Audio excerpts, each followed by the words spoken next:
Porto Son o Porto de Son, paisajes únicos de la provincia de Coruña. Aquí soltando un poco después de la carrera sin son de Portosín a Porto Son.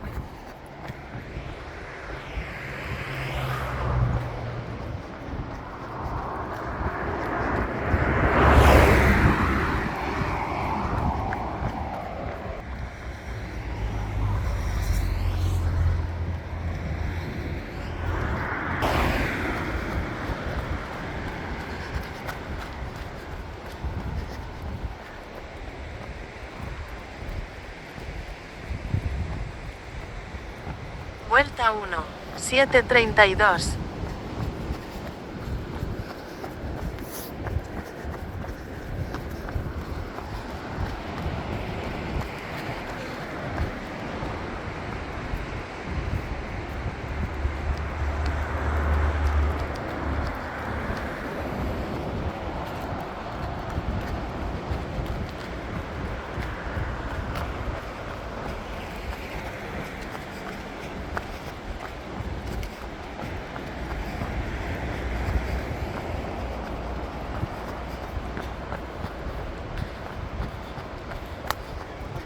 Estamos dando vueltas, sí.